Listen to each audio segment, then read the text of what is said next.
नमस्कार दोस्तों, आज हम बात करेंगे स्टैंडर्ड डायमेंशन ऑफ गेज 1676 के बारे में। ठीक है, मतलब शेड्यूल ऑफ डायमेंशन की बात करेंगे कि हमारे इंडियन रेलवे में डायमेंशन में क्या क्या मूवमेंट है, मतलब क्या क्या डायमेंशन रखे रह गए हैं। चलिए ठीक है, हम डायरेक्ट ज़्यादा समय बर्बाद ना करते हुए डायरेक्ट हम आ जाते हैं फर्स्ट पे, spacing of track. Spacing of track मतलब स्पेसिंग ऑफ ट्रैक का मतलब ये है कि आपका ये जो स्पेसिंग ऑन ट्रैक मतलब हमारे दो ट्रैकों के बीच का डिस्टेंस कितना है, हमारे बीच ट्रैक का डिस्टेंस कितना है। तो सबसे पहली चीज़ बात करेंगे हम इसके मिड की बात करेंगे। तो देखिए स्ट्रेट लाइन की, तो जब स्ट्रेट लाइन में हमारा रहेगा 5300 5.300 mm। 5300 जो रहेगा वो किस में रहेगा, हमारा स्ट्रेट लाइन में।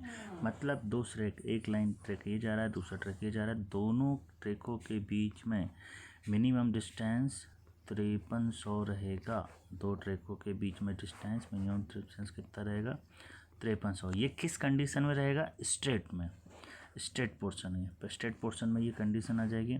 चलिए आगे बात करते हैं हम। तो मैंने आपको बता दिया कि दो ट्रैकों के बीच की जो मिनिमम डिस्टेंस होगी वो कितनी होगी, 5300 होगी। ठीक, उसके बाद यदि on straight track for new construction,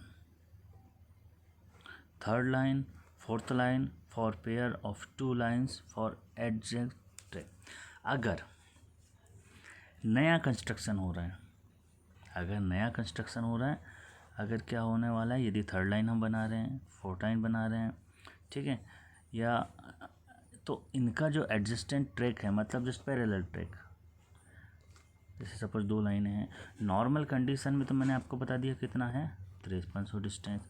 लेकिन यदि हम थर्ड लाइन बना रहे हैं, फोर्थ लाइन बना रहे हैं, इस कंडीशन में दो ट्रैकों के बीच की दूरी 7.800 या फिर 7800 होनी चाहिए। कितनी होनी चाहिए, 7800। ये दोनों केस आपको समझना पड़ेगा, इन दोनों केसों को आपको समझना पड़ेगा। समझना कैसे पड़ेगा कि सिंपल है, सिंपल सी कंडीशन इसमें थी। पहली कंडीशन थी कि नॉर्मल समय में हमारे दो ट्रैक के बीच की जो दूरी रहेगी, दोनों ट्रैकों की बीच की दूरी कितनी रहेगी आपका, दोनों ट्रैकों के बीच की दूरी रहेगी आपकी 5300। और उसके बाद यदि नया कंस्ट्रक्शन हो रहा है, बिल्कुल न्यू कंस्ट्रक्शन हो रहा है, जिसमें आपका थर्ड लाइन बन रही है, फोर्थ लाइन बन रही है, इस कंडीशन की यदि हम बात करेंगे तो आपका 7800, ठीक है, 7800 ये ये इसकी डिस्टेंस होनी चाहिए। फिर बात करेंगे हम कुछ स्पेशल कंडीशन पे। The C appendix of the extra clearance of required of curve. जब कर्व की कंडीशन आएगी तो हमको क्या करना पड़ेगा, एक्स्ट्रा क्लियरेंस देना पड़ेगा, जिसकी हम चर्चा करेंगे। देखिए अब मैं सीधे डायग्राम पे आ जाता हूँ। डायग्राम से आप बहुत अच्छे से इन सब चीज़ों को समझ पाएंगे। ठीक है, जैसे कि आपको डायग्राम में नज़र आ रहा है कि एक ट्रैक ये बना हुआ है, दो पैरेलल ट्रैक हैं, फर्स्ट सेकेंड, दोनों के बीच ये सेंटर लाइन है। Centre to centre distance normal condition में कितना है, 5300 है। दोनों के बीच में कितना है, 5300। और यही अगर मैं बात कर लिया जाए कि मैं सपोज़ ये मैं थर्ड लाइन बना रहा हूँ, सपोज़ ये मेरी पहले से एग्जिस्टिंग लाइन है, ये न्यू कंस्ट्रक्शन हो गया, ठीक है, ये थर्ड लाइन बन रही है, ये फोर्थ लाइन बन रही है। तो इस कंडीशन में दोनों ट्रैकों के बीच का जो डिस्टेंस है वो कितना हो जाएगा, 7800, 7800। आपको कितना लेना है नए केस में, 7800 लेना है। ये सारी बात मैं किस में बात कर रहा हूँ, 1676 गेज में। उसके बाद हम आगे बढ़ते हैं कर्व में।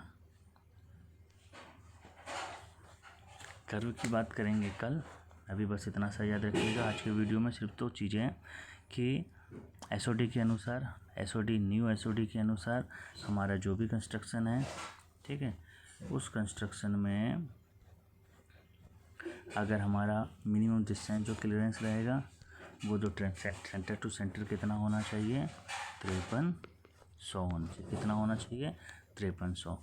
और आपका बाकी नया कंस्ट्रक्शन कर रहे हैं, थर्ड लाइन बना रहे हैं, फोर्थ लाइन बना रहे हैं, इस कंडीशन में हमको एग्जिस्टिंग लाइन